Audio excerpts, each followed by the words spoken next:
वंशे विभो शितकरा नवनीरदाबा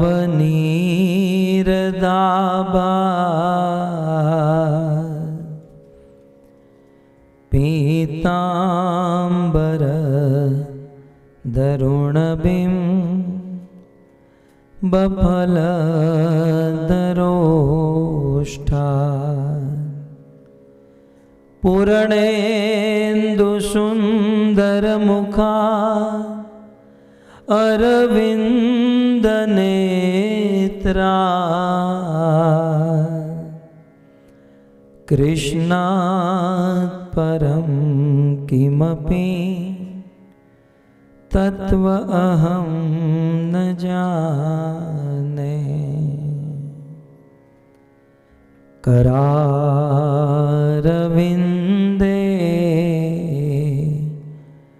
न पदारविंदम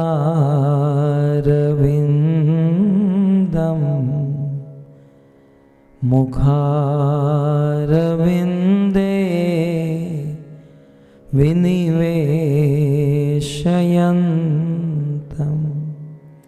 वटस्य पत्रस्य पुटे शयानं बालं मुकुन्दं मनसा स्मरामि। अग्रे करुणा मत पांडवानां दुशासनेना हतवस्त्रकेशा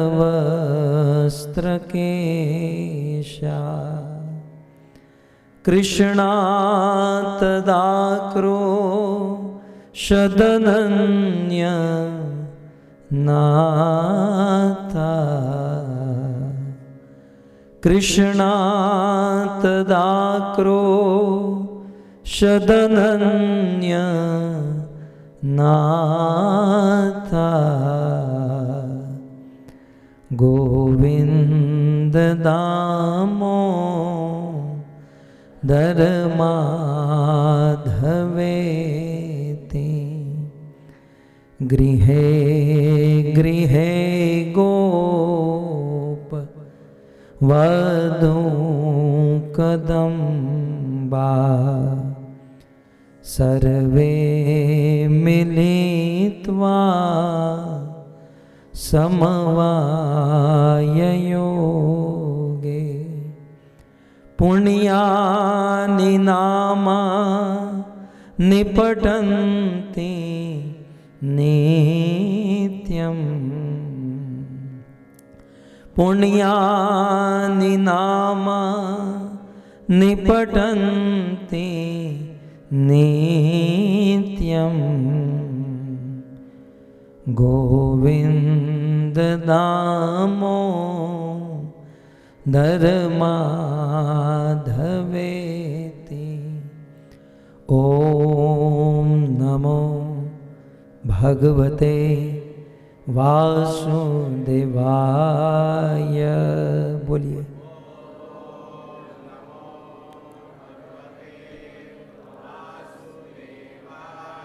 ओम नमो भगवते वासुदेवाय।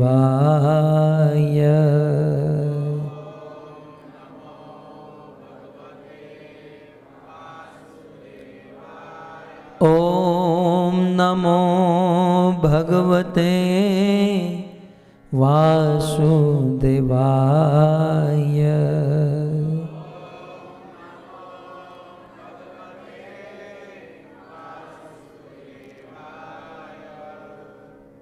श्रीमद् भागवतम स्कंध 1 अध्याय 19 श्लोक क्रमांक 1। आप सबके पास ये श्लोक होंगे, यदि नहीं है तो आप हाथ ऊपर कीजिए और पीछे किसी को बिठा कर रखिए ताकि जो भी नए आए उनको ये देते रहे।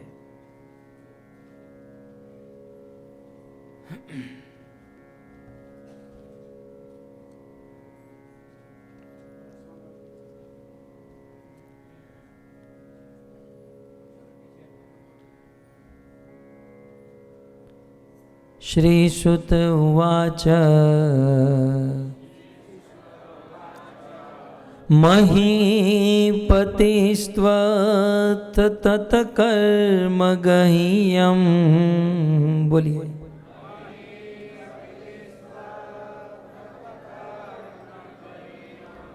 महीपतिस्त्वत्तत्कर्मगह्यं।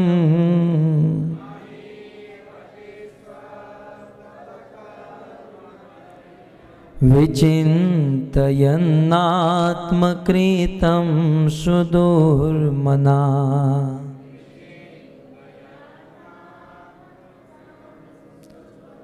विचिन्तयन्नात्मकृतं सुदुर्मना।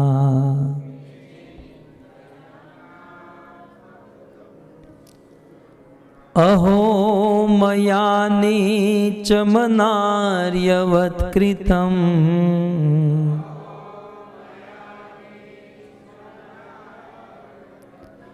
अहो मया नीचमनार्यवत्कृतम्।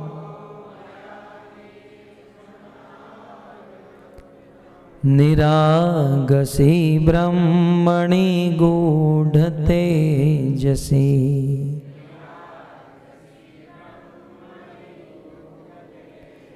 निरागसी ब्रह्मणि गूढतेजसी।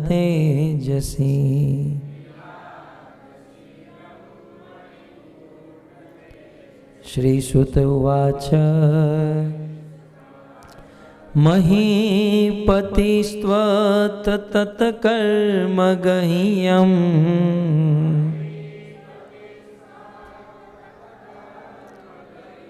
विचिन्तयन्नात्मकृतं सुदुर्मना।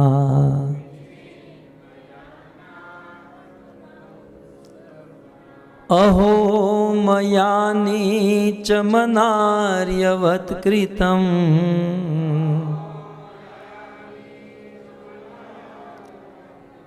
निरागसी ब्रह्मणि गूढतेजसी।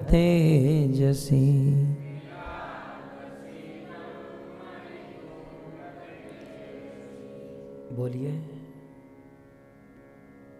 श्रीसुत उवाच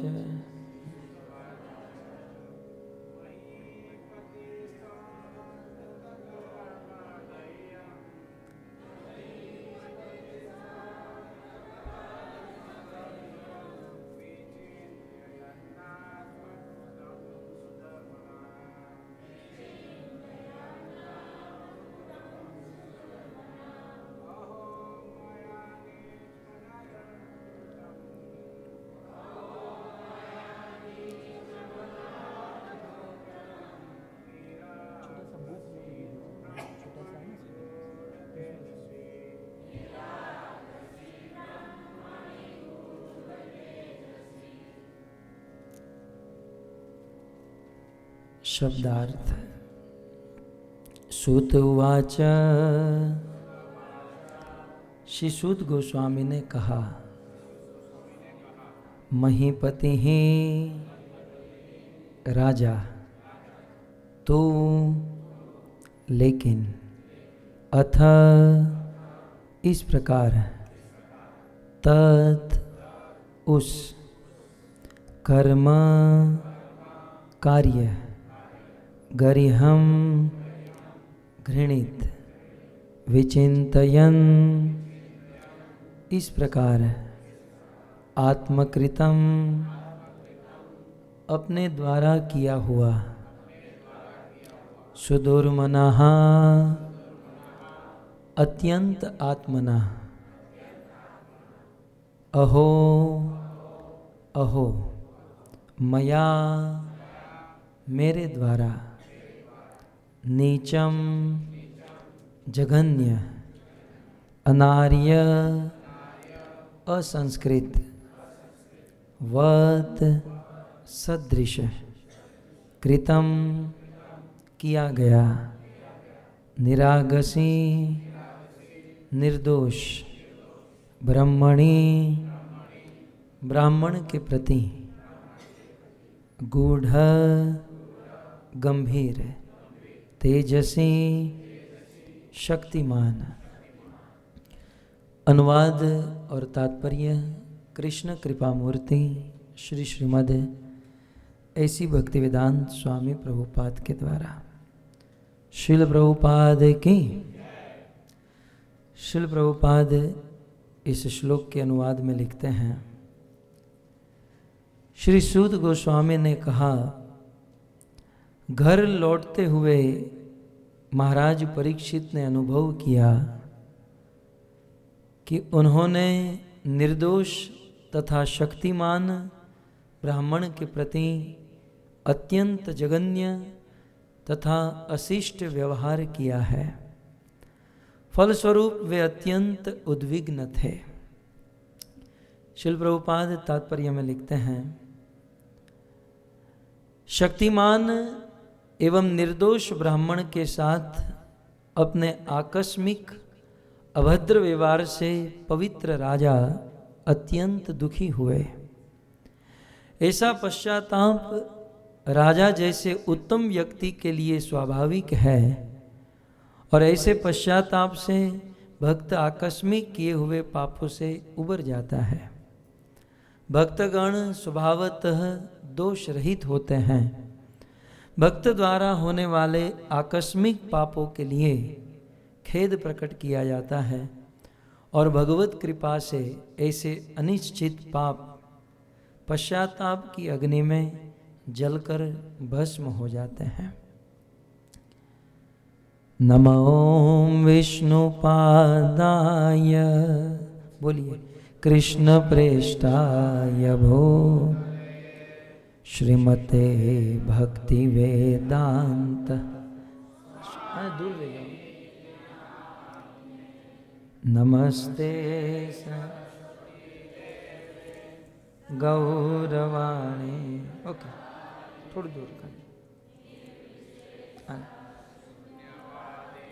पाश्चात देशता जय श्री कृष्ण चैतन्य प्रभो नित्यानंद श्री अद्वैत गदाधर श्रीवासादि श्री गौर। हरे कृष्णा कृष्णा कृष्णा हरे हरे, राम राम राम हरे हरे।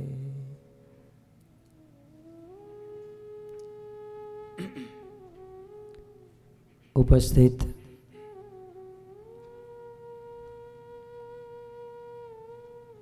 भगवत कथा अनुरागी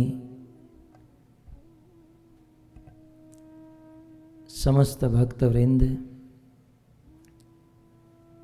इस सभा को सुशोभित करने वाले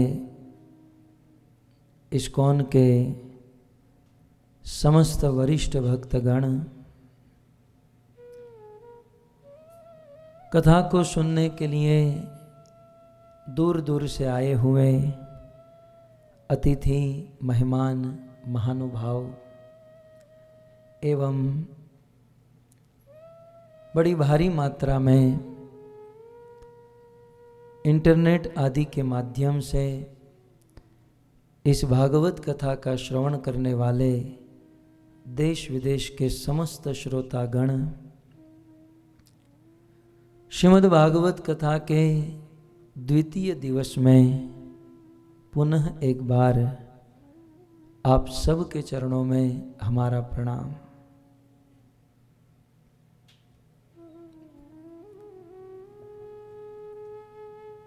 परम सौभाग्य से विभूषित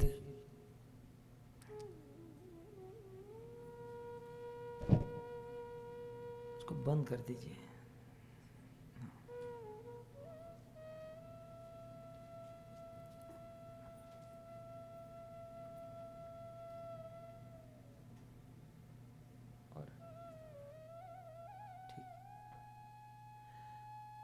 धन्यवाद। शांति का एहसास हो रहा है।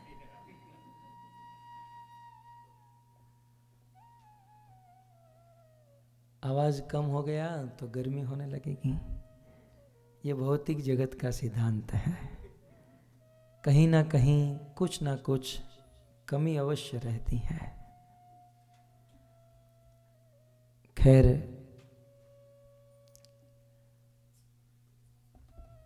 परम सौभाग्य है अमेरिका की इस धरती पर परम पावन त्रिताप नाशिनी परम प्रेम प्रदायिनी भागवत कथा का हम सब श्रवण कर रहे हैं। और इससे भी बड़ा सौभाग्य है शिल प्रभुपाद के द्वारा निर्मित इस वॉशिंगटन में श्री राधा मदन मोहन मंदिर में, डीसी कहते हैं ना इसको वॉशिंगटन डीसी में इस्कॉन श्री राधा मदन मोहन जी के चरण कमलों में ही बैठकर श्री गौर निताई और मर्यादा पुरुषोत्तम राम लक्ष्मण और माँ जानकी के चरणों में बैठकर उन्हीं की लीला, उन्हीं की कथा सुनने का ये सुंदर अवसर आज हम सब को यहाँ पर प्राप्त हुआ है। श्रीमद् भागवत परम पवित्र ग्रंथ है। कई बार मन में प्रश्न होता है कि ये भागवत क्या है। संक्षिप्त में यदि सरल भाषा में कहूं, ये भागवत साक्षात भगवान के मुख से निकला हुआ ग्रंथ है। ये भागवत पांचवा वेद है। ऐसा कहते हैं, इतिहासम पुराणम पंचम वेदानाम इति वेदम। शिवाजी जीव गोस्वामी ने भागवत को पांचवा वेद कहा है। ये भागवत क्या है यदि ये मन में प्रश्न हो? ये भागवत समस्त वेद पुराण और उपनिषद का सार है, एसेंस है। श्री वेदव्यास मुनि ने तो यहां तक कह दिया, निगम कल्प तरोर गलितम फलम शुक मुकादय अमृत द्रव संयुतम। ये भागवत निगम का अर्थ होता है समस्त वेद। समस्त वेदों का पका हुआ फल है श्रीमद् भागवत। यदि सारे वेद पुराण और उपनिषद वृक्ष के साथ हम यदि तुलना करें तो व्यास मुनि का कहना है कि वेद रूपी वृक्ष का पका हुआ फल है श्रीमद् भागवत। वैसे फल वृक्ष का सार होता है, परंतु वह फल वृक्ष पर ही पका हुआ हो तो और मीठा लगता है। तो ये भागवत गलितम फलम, वेद रूपी वृक्ष का पका हुआ फल है और सीधे वृक्ष से हमें प्राप्त हुआ है और बिल्कुल परंपरा में प्राप्त हुआ है। कृष्ण ने ब्रह्मा को, ब्रह्मा ने नारद को, नारद ने वेदव्यास को, वेदव्यास ने शुकदेव को, शुकदेव ने सूत जी को और सूत जी ने हम सबको। हमारे पास जो भागवत है ये सूत जी के द्वारा कहा गया भागवत परंपरा में। तो किसी ने वेदव्यास मुनि से कहा कि महाराज,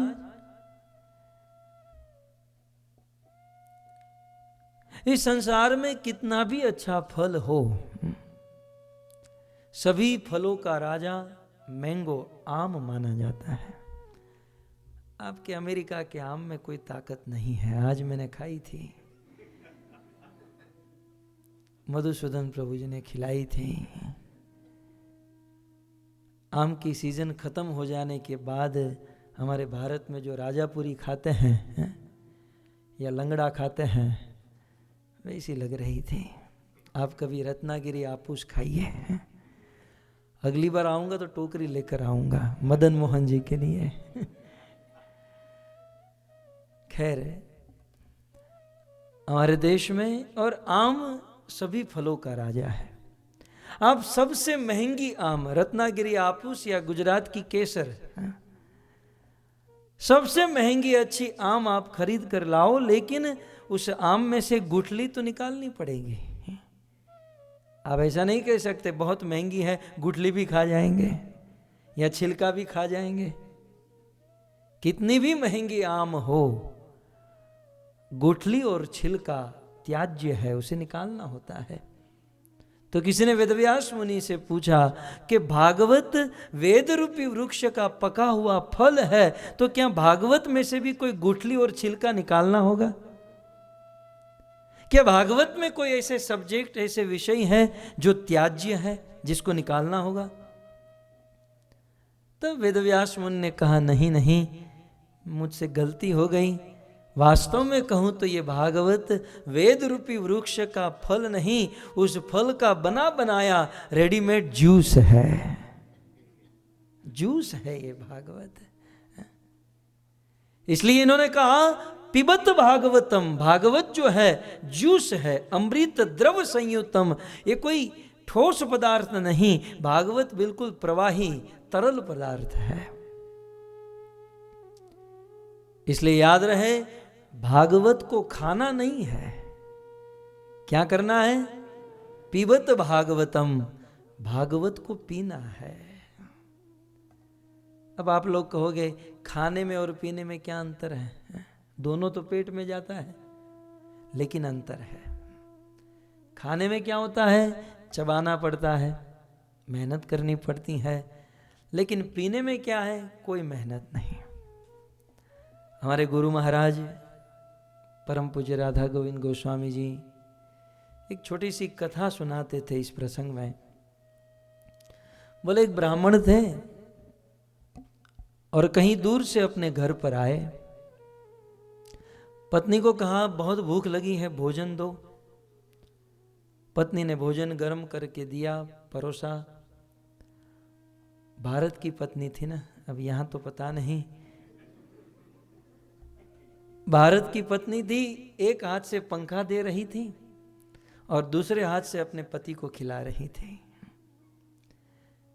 आधा घंटा भोजन चल रहा था, लेकिन भोजन कराते कराते उस पत्नी ने अपनी पति से कहा, पतिदेव बुरा न लगे तो एक बात कहूं? बोले कहो। बोले 3 घंटे से भोजन मैंने पकाया, जब आप घर पर आए तो भोजन मैंने परोसा, और अभी भी मैं एक हाथ से पंखा जल रही हूं और दूसरे हाथ से आपको खिला रही हूं। पतिदेव सारी मेहनत मैं कर रही हूं, लेकिन पसीना आपको क्यों आ रहा है? उस ब्राह्मण को पसीना आ रहा था।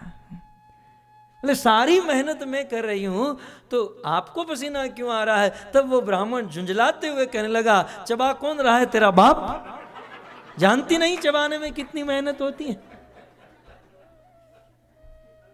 मैं महाराज जी के अंदाज में बोला, चबा कौन रहा है? तेरा बाप।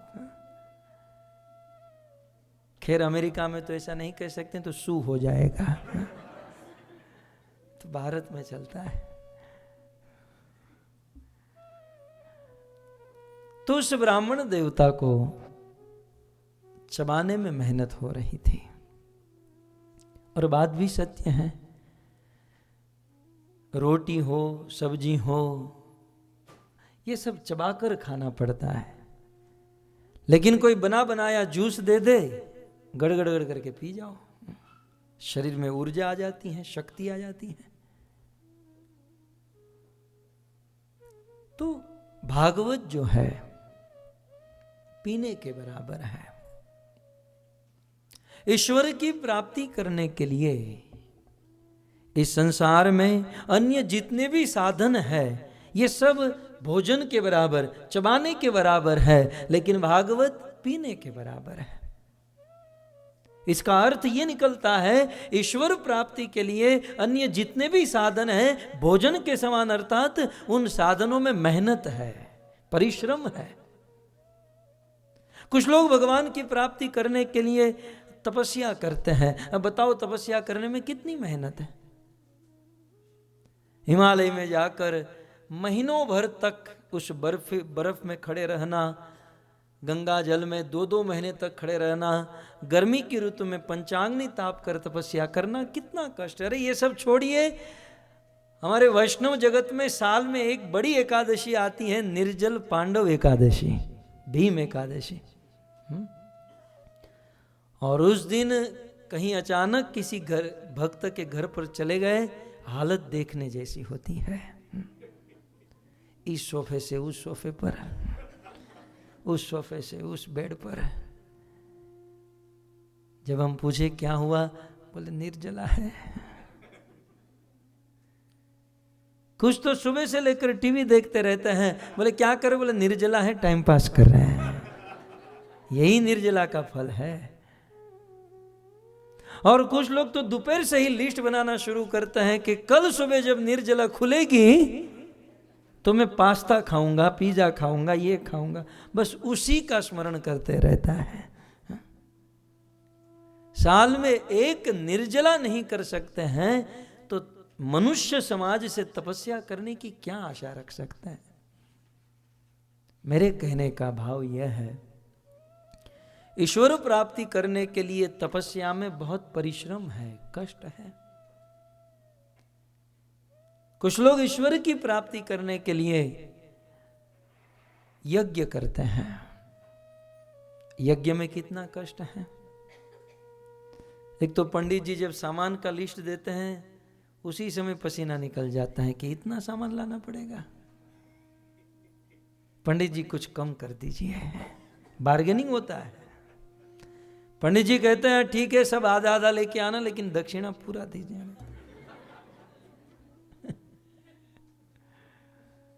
उसमें कोई कंसीडर नहीं होगा। बोले हाँ महाराज।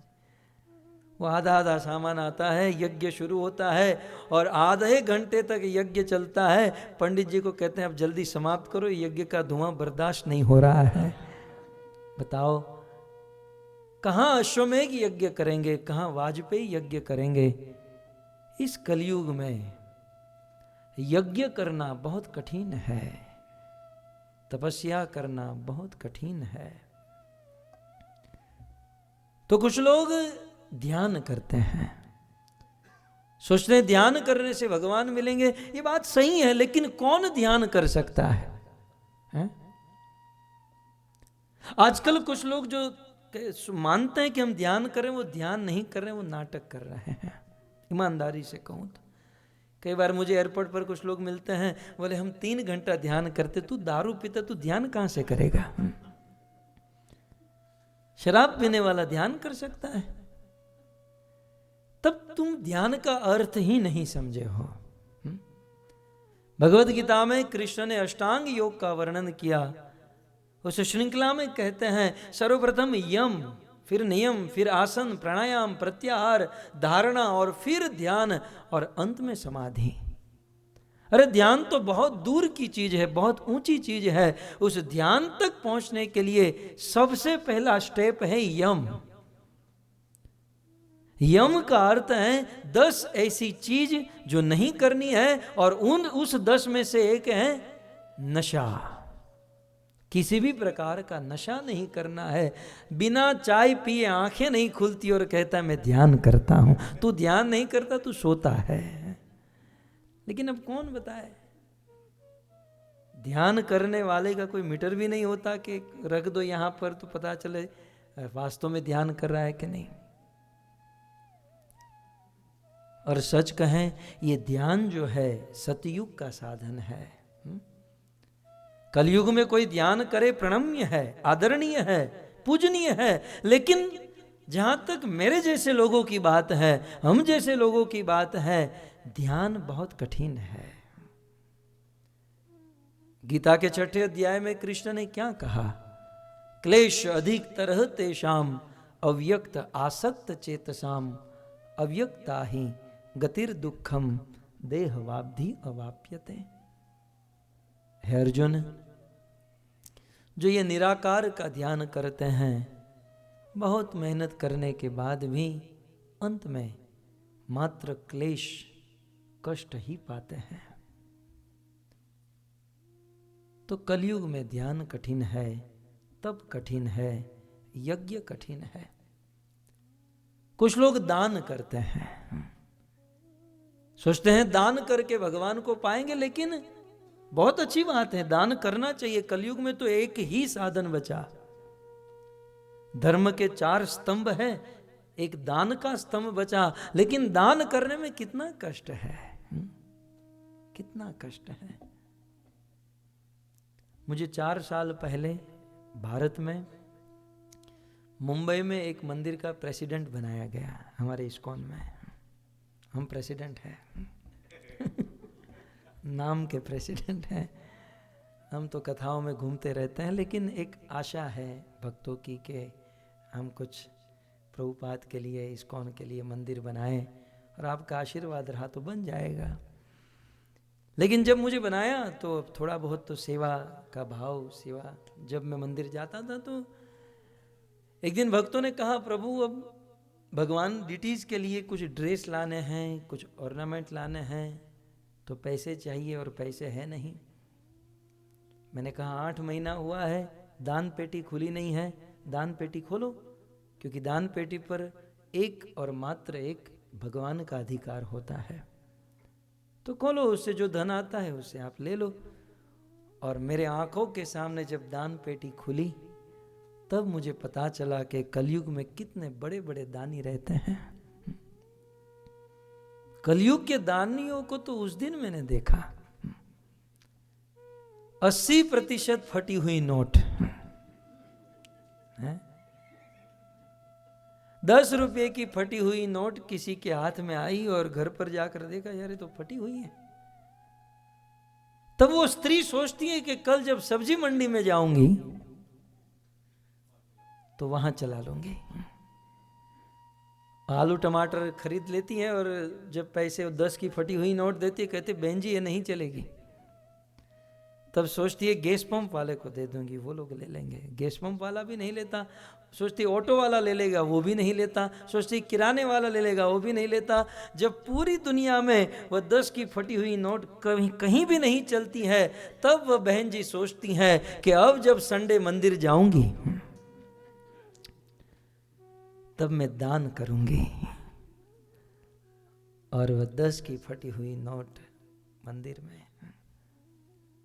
शास्त्रों में सुना था, शिबी दधीची हरिश्चंद्र नरेशा सयु धर्म हित कोटि कलेशा। एक से एक दानी हुए, लेकिन कलयुग में दान करना ये कठिन है, मेरे कहने का भाव। और जो करता है वो धन्य है, वो प्रणम्य है, लेकिन ये सब बहुत कठिन है। और ये सारे साधन जो हैं, ये दान, होम, हवन, योग, तपस्या, ये सब भोजन के समान है, क्योंकि इसमें कष्ट है। लेकिन ईश्वर की प्राप्ति करने के लिए भागवत, पिबत भागवतम, पीने के समान है, क्योंकि भागवत सुनने में कोई कष्ट नहीं है। अब बताइए, मैं यहां से बोल रहा हूं, आप लोग सुन रहे हैं, कोई कष्ट हो रहा है? कोई कष्ट नहीं। 2 घंटे सुनना है और बाद में सबके लिए महाप्रसाद है। कोई कष्ट नहीं है। इतना सरल साधन, इतना सुगम साधन, इतना आनंदमय साधन है, और इसी साधन को करते करते ईश्वर की प्राप्ति हो जाएगी। तो प्रश्न यह था कि भागवत क्या है? भागवत समस्त वेद पुराण उपनिषदों का फल है। भागवत भगवान के मुख से निकला हुआ ग्रंथ है। भागवत 5वां वेद है। भागवत व्यक्ति को शांति और समाज में क्रांति लाने वाला ग्रंथ है। भागवत काल भय और मृत्यु से मुक्त करने वाला ग्रंथ है। भागवत भक्ति, ज्ञान और वैराग्य का मूल है। भागवत भगवान के इतिहासों का समुद्र है। भागवत, अब अधिक तो क्या कहें, मैं तो 3 घंटे तक बोल सकता हूं कि भागवत क्या है, भागवत क्या है, लेकिन अंत में आपको इतना ही कह दूं कि भागवत कोई साधारण किताब नहीं है। ये भागवत कोई साधारण पुस्तिका नहीं, ये भागवत साक्षात भगवान का वांग्मय स्वरूप है। साक्षात भगवान की वांग्मय मूर्ति है भागवत। ऐसा वेदों में कहा गया कि भागवत के 12 स्कंद भगवान कृष्ण के 12 अंग है। 2 श्लोक में इसका वर्णन है। पादो यदि यो प्रथमतु द्वितीय तृतीय तुर्यो कथितो यदुरु नाभिस तथा पंचम एव षष्ठो भुजा तरंगो युगल तथान्यो कंठस्तु रामो नवमो यदीयो मुखार विंदम दशम प्रफुल्लम नाभि यया तस्य ललाट पटले। कहते हैं शिरो तो द्वादश एव भाति ही। श्रीमद् भागवत के प्रथम 2 स्कंद भगवान कृष्ण के दोनों चरण है। पादो यदि यो, दोनों पाद, दोनों चरण है। भागवत का तृतीय और चतुर्थ स्कंद कृष्ण के कटी प्रदेश के 2 भाग है। पंचम स्कंद भगवान कृष्ण की नाभि है। छठा स्कंद कृष्ण का वक्षस्थल है। 7वां और 8वां स्कंद भगवान कृष्ण की भुजा है। भागवत का 9वां स्कंद कृष्ण का कंठ है। 10वां स्कंद कृष्ण का प्रफुल्ल हंसता हुआ मुखारविंद है। 11वां स्कंद भगवान कृष्ण का भाल है और भागवत का 12वां स्कंद भगवान कृष्ण का तिलक है। इस प्रकार भागवत के 12 स्कंद भगवान कृष्ण के 12 अंग है। इस न्याय से मैं आपको इतना ही कहना चाहता हूं कि यदि कोई भागवत को ध्यान से सुनता है, ध्यान से समझ रहे ना, बिना सोए हैं, और मुझे बड़ा आश्चर्य लग रहा है कि इस सभा में एक व्यक्ति भी नहीं सो रहा है। यार एक तो मिलेगा सोने वाला। आप एक कैमरा यहां पर लगा दो, एक भी व्यक्ति नहीं सो रहा है। मैं बहुत प्रसन्न हूं आप। और सोने, यदि कोई सोता है तो मुझे कोई प्रॉब्लम नहीं होती, मुझे तो अच्छा लगता है। कम से कम दूसरों को सुलाने के तो काम में आ रहे हैं हम लोग हैं। कई बार कुछ लोग कहते हैं ना, समाज के लिए क्या है, बस हरे कृष्ण करते तो कुछ किया समाज के लिए।